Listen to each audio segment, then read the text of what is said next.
جب رسول اللہ صلی اللہ علیہ وسلم کی قبر خود مسجد نبوی کے اندر ہے تو کیا یہ جائز ہے کہ مزاروں اور درگاہوں کو بھی عبادت گاہ بنا لیا جائے؟ آئیے جانتے ہیں کچھ انٹرسٹنگ فیکٹس ان چیزوں کے بارے میں. Stay tuned.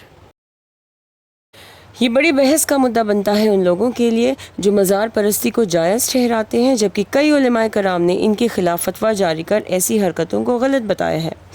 شیخ عبدالعزیز ابن باز رحمہ اللہ فرماتے ہیں کہ رسول اللہ صلی اللہ علیہ وسلم کی وفات کے بعد صحابیوں نے انہیں مسجد نبوی میں نہیں بلکہ انہیں حضرت عائشہ رضی اللہ عنہا کے گھر میں دفنایا تھا.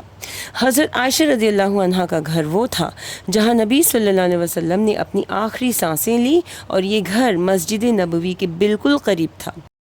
مسجد نبوی کے ایکسپینشن کا کام حضرت عمر رضی اللہ عنہ کے زمانے سے شروع ہوا.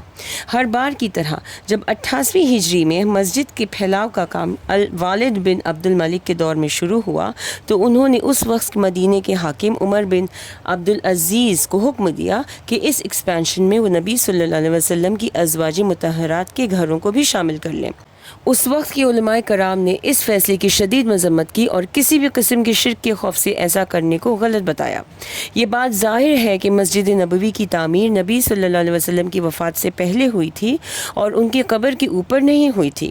نبی صلی اللہ علیہ وسلم کو مسجد کے اندر نہیں بلکہ اس کے باہر حضرت عائشہ رضی اللہ عنہا کے گھر میں دفنایا گیا تھا جو کہ مسجد سے الگ ہے.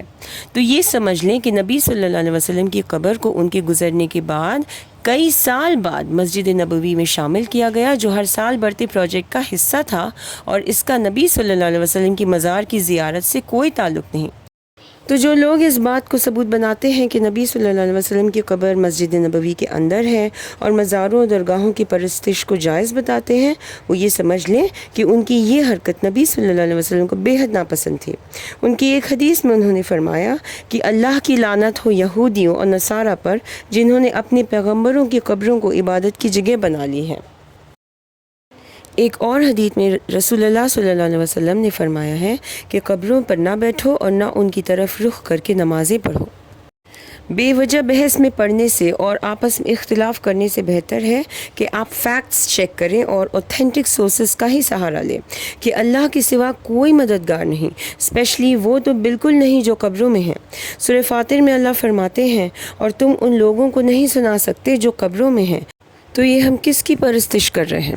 اللہ تعالی ہم سب کو ہر قسم کی شرک سے بچنے کی توفیق عطا فرمائے.